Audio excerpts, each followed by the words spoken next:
So I will discuss, it's all about information control. Comes in the form of keeping secret inside a business or stealing. Our information control is about allowing those who have inappropriate authority access to and use of information on the basis of authority.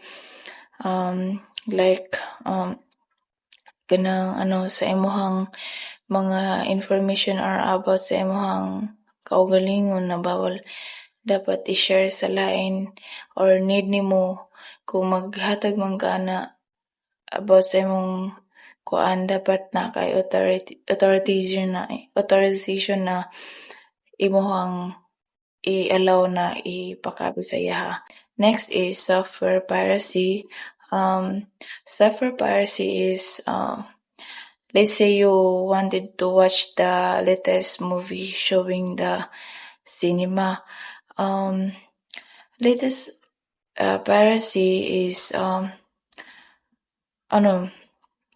di ba kasagaran na ay bago ka mo or example as kanang Korean drama or need nimo na siya or i-download nimo or need nimo ay pwede nimo siya i-copy if ang owner is na siya authority na pwede nimo siya i-copy ang iyang gikuan or example pwede nimo siya mag-download ka og apps or games or programs for free from unauthorized website. Next is convergence. Convergence in when different things come together or move toward the same point or result or agreement. It shows a unity or a common direction after starting from different paths. Example, in real life, during a group discussion, students may have different ideas at first, but after talking and sharing opinions, they agree on one final answer. This is convergence. Kanang lain-lain sila og mga ideas, but during sa grupo or sa ilang discussion, ilahan na nang in-convert nila kung unsa ang tama tanan ilang mga answer or opinions, mao na ang ginatawag na convergence. Next is scale.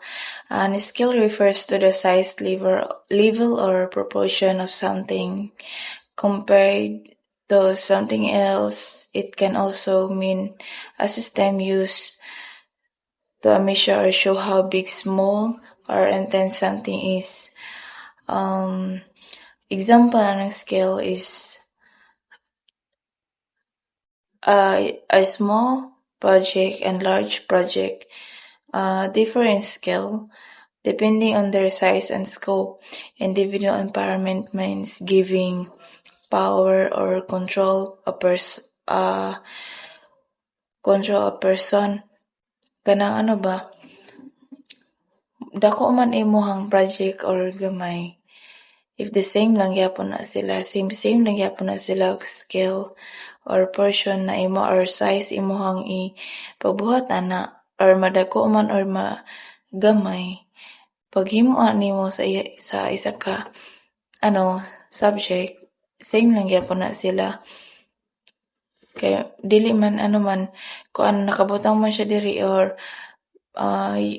used to measure or show how big or small or intense something. Next is volume.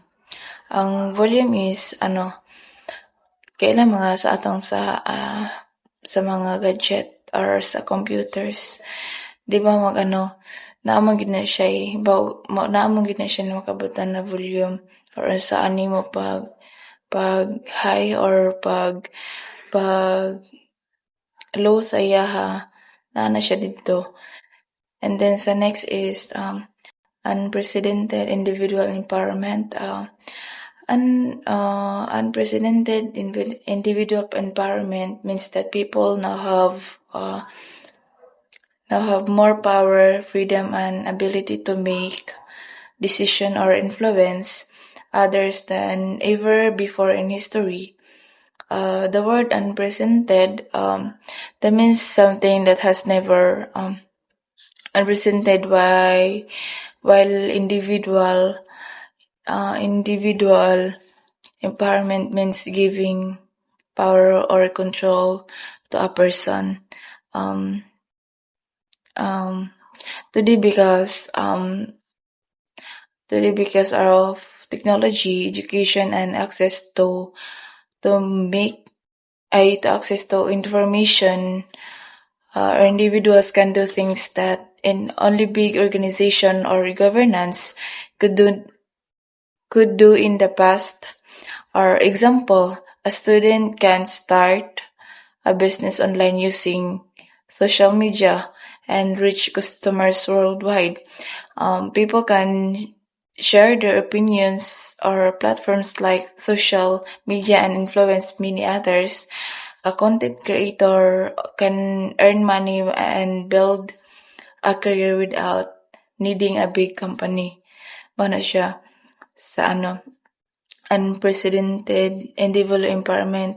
So, kamalaman na ron, di ba? Daghan na kayo kuan ng nagabaligi sa or mga estudyante or kuan na nagbaligi sila sa online. Nag-online selling sila, naka-income sila na dili kay wala sila nahago kay or magkuan lang sila. Mao na ang kuan sa unprecedented individual empowerment. Like mga creator, grabe na maka-earn sila og money bisag wala sila company. Mao na karon ang example sa unprecedented individual empowerment. Next is copyright and related rights. So copyright protects original works created by a person like books, music, films, and artworks. It gives the creator the right to control how their work is used. Example, if you write a poem or song, no one copy or publish it without your permission. So, for example ako, magsulat ko og isa ka song, and then masulat ko to, kung naay mag-copy na lain, kung wala ko'y permission na pwede niya kapihon, bawal na siya. And mao na nakabutang sa isa ka copy and related rights. Nakay rights na dili nimo, nakay rights na mag-file ka og case sa iya. To the point na yan, copy imuhang song na gisulat na wa kay permission. And then next is trademarks and service marks.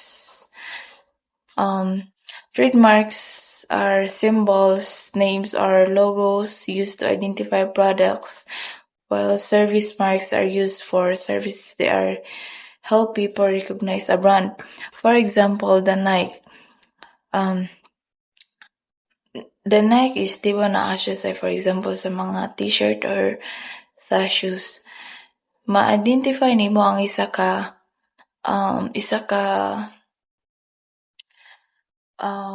shoes kung Nike ba na siya or dili or Adidas ba na siya. Na ay nakabutang dito about sa kuan na siya trademarks ba. Daghan may baligi aron na lalain or Nike, pin shop, siya. And then next is geographic indication. Geographic indication, there are names or signs used on products that come from a specific place and have qualities because of that location. Location. For example is champagne can only be called that if it comes from the Champagne region of France. Religion of France. That's and then sa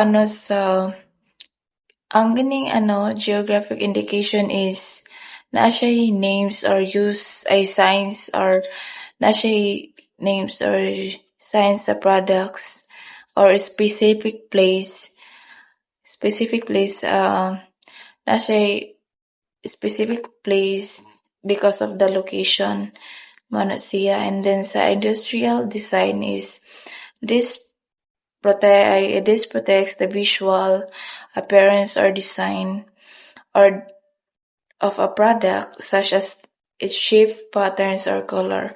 Example is the unique shape of Coca-Cola bottle is protected as an industrial design. Di ba makita ka sa isa cola na siya shape sa isa ka botilya na makaputi kuan sa isa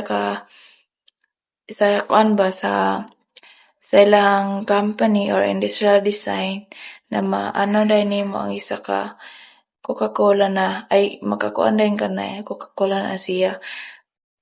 Na siya kuan dito na katong dito ko sa baba sa isa cola na siya protected sa isa ka company or industrial design. Next is patents. Patents is protects inventions or gives the inventor inclusive rights to use or sell the invention for a contained time. Example, a new type of machine or technology invented by someone can patented so others cannot copy it. Pareha ra gyapon ni ganiha sa kuan sa copyright and related rights. Bawal nimo siya sundugon kaso ang gatong sa copyrights is na siya kuan kanang pwede ka mo kuan ato pero kani siya is naay gyapon siya rights. Pareha ra the same ra gyapon ni siya pero naa gyapon siya kuan na dili nimo siya makopy kana siya. Na siya patented ba or invented sa isa ka tao na siya ang lang nakabalo. Dili ka pwede mag-copy sa iyahang gibuhat or sa iyahang kuan na for example sa machine or technology. And then sa next is layout design. Topographies are integrated circuits. This protects the design or arrangement of electronic circuits in devices like computers and phone. Example, the unique layout or circuits inside a microchip used in smartphones is protected from copying. Katong mag-copy gud tayo isa ka katong size micro or katong mag-copy ta or for example sa mga files nato na naa sa circuit na nakakuan na siya or device na maliit na siya through circuits inside a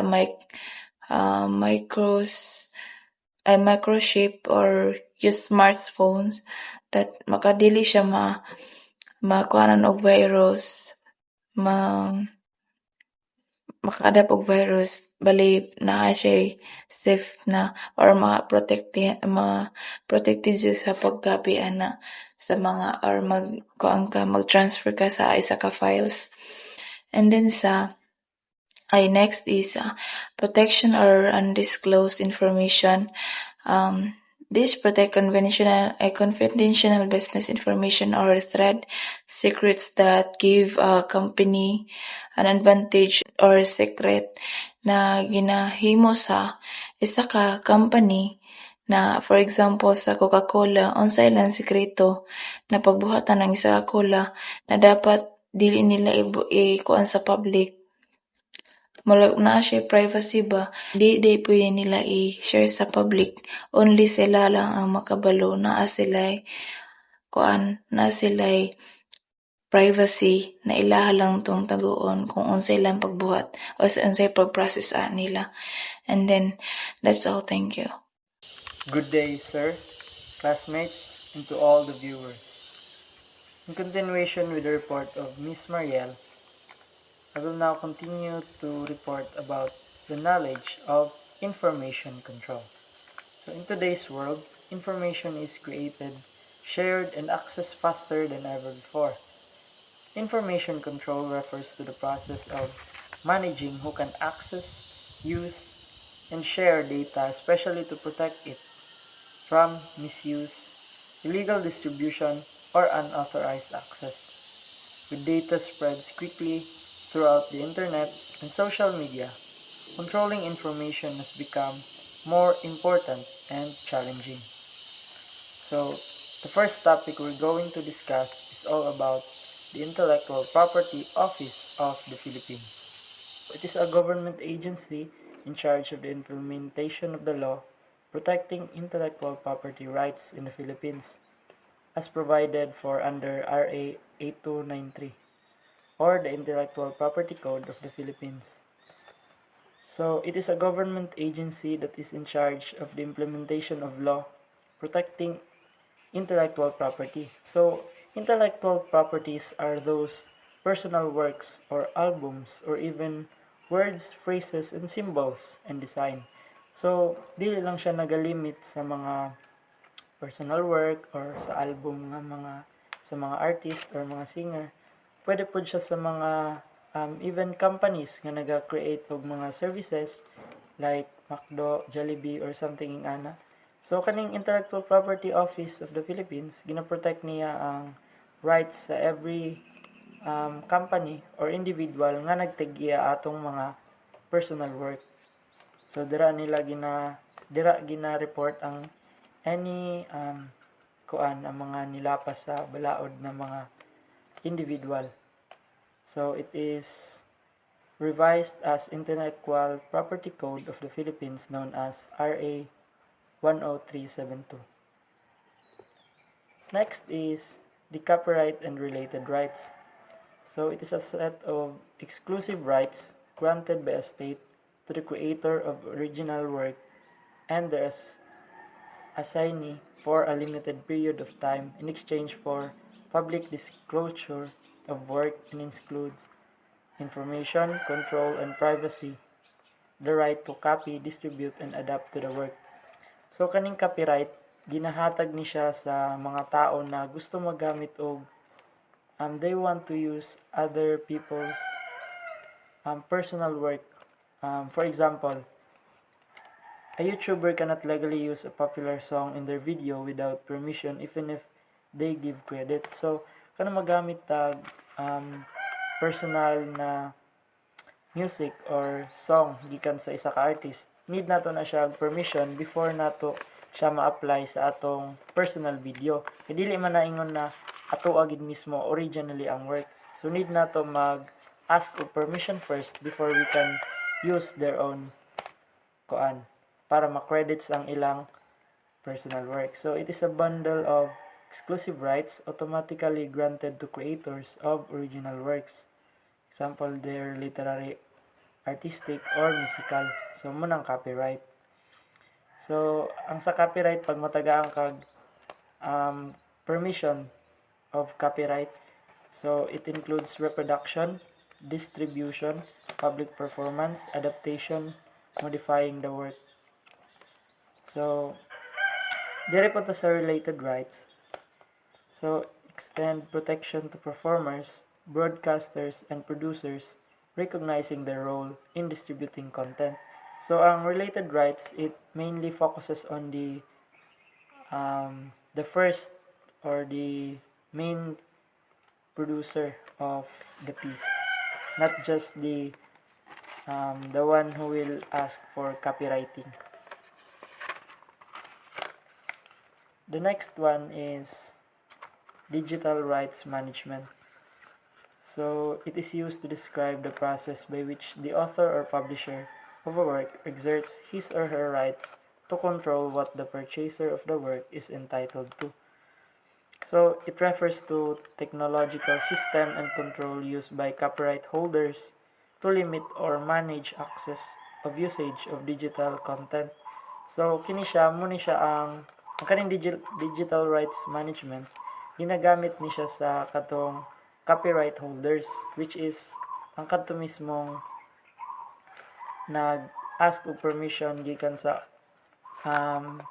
gikan sa owner nga makakuha siya copyright. So ginalimit niya ang access sa digital content. So pareha ng uban nga naka-only me or naka-custom ang viewers. So dili ingon na free gid siya sa tanan. So by which the author or publisher of a work exert his or her rights to control what the purchase to work is entitled to do. So dili kay ingon na gibaligya ni sa imo na ebook or something ingana. For example, ebook purchase online may only be readable on a specific app and cannot be freely shared or printed. So for example, kanang may ebook nga ginabaligya, dili na siya ingon na free na nimo nga pwede ihatag sa uban kay ikaw mismo mo nipalit lang.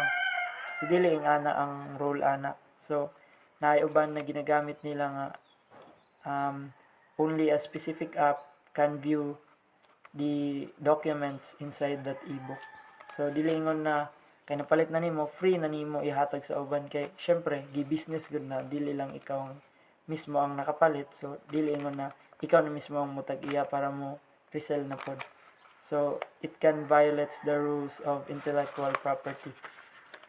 Next is patent. So it is a set of exclusive rights granted by a state to an inventor for a limited period of time in exchange for the public disclosure of an invention.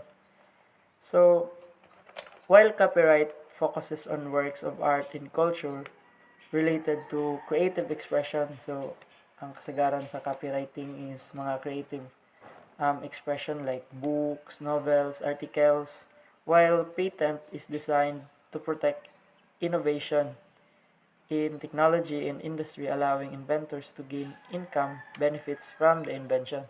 So, ang copywriting kasagaran, ginagrant na siya sa mga publisher sa book, articles, o mainly sa kanang mga ingana. While ang patent, dito na siya ginagrant sa mga inventors. So, usually, kuan mga machinery, sa mga bagong invention. So, need nila i-patent before makagamit ang uban ato na technology. So also executes rights granted by a state to an inventor, and it is about the right to prevent others from making, using or selling or distributing the patented invention without permission. So usually kaning copyright o patent, ang goal gyud ani is to prevent others from making, using or selling or distributing your own work without the permission of the real owner. The next one is trademark. So it is a distinctive sign used by an individual, business organization, or other legal entity to identify the products or services to consumers. So kabalang mangitaan sa trademark, usually mo ni siya ang naga-distinct or nagapa-unique sa isa ka set of product in compare to others. So, for example, an Apple logo instantly identifies Apple products and cannot be legally used by other tech company. So, para ng logo sa Apple. So, pag makita na tong Apple logo, makaingon kita na nana siya specific nga brand. So, matatakdayan sa ato kay Apple. So, dili na ingon na kung naay Apple, ang atong itawag kay Oppo. So, para na ba nga na siya specific symbol. It can be symbol or other unique color, design for a specific company. So, it protects the brand identity, prevent consumer confusion, builds trust and reputation. So, prevents consumer confusion kay syempre pag makita nila ang logo or ang trademark atong company or product, dili na sila dili na dayon sila maliba kung unsa na company or unsa na product ang ginakuan, kay na naman sila trademark nga ginapakita or symbol na ilhanan para kadto mismo na product is mao jud to siya. So it is a distinctive identifier. It can be name, logo, symbol, and color that distinguishes a company's goods or services from others. Next is protection of undisclosed information. So it refers to controlling and safeguarding sensitive or confidential business information such as industry secrets.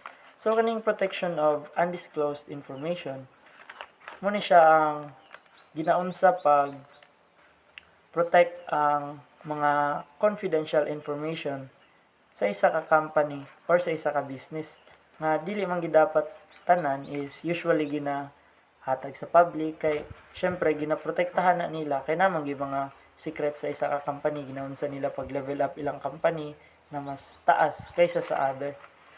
So usually dili ni siya gina-grant as free to public, kay naman sila yung mga competitors, and also kung mabalaan to nila, syempre na advantage na to sa ila para mas mulamang. So nagi na sila yung mga information nga gina-keep as secrets. So it refers to the legal protection of confidential business information that is not publicly known and has commercial value. So that is not publicly known, so dili gid siya basta-basta known ay gina-express to public, and also naa siya commercial value. So it prevents unauthorized access, use, or disclosure. So munang dili na gina-open kay usually dili man tanan is safe kung malabas na sa media, kay syempre karon na panahon is social media is very dali lang kayo mukalat, and dili tanan na ay good intention to use. So example, a company's internal marketing strategy is kept confidential to stay ahead of competitors. So pareha ng mga marketing strategy, ginaunsa nila pag pataas ang ilang sales, ang ilang profits, dili na siya basta-basta gina-reveal sa public, kay syempre kung mabalaan na sa isa ka company kung ginaunsa, syempre dili na mahimong mas lamang ang ilang company. So syempre ginaprotektahan ang secrets para dili dayon maguba sa other competitors, and syempre mas magstay ilang higher place. The next one is trade secret. A trade secret is any method, formula, process, device, or information that gives a business competitive advantage over others. So kaning trade secret under ni siya sa protection of undisclosed information. So it is a specific type of undisclosed information that gives a business a competitive advantage. Unlike patents, trade secrets are not publicly disclosed and can last indefinitely as long as they remain secret. So di pareha sa patents nga naalay limited time, ang trade secrets kay they remain secrets, so they can last indefinitely. So if a trade secret is leaked or discovered legally, protection may be lost. So mo ito akong ginaingon na pag ang trade secrets or formula, sagaran manggid kay formula or unsa mga techniques na ginagamit sa isa ka business or company para mas mulamang sa other competitors.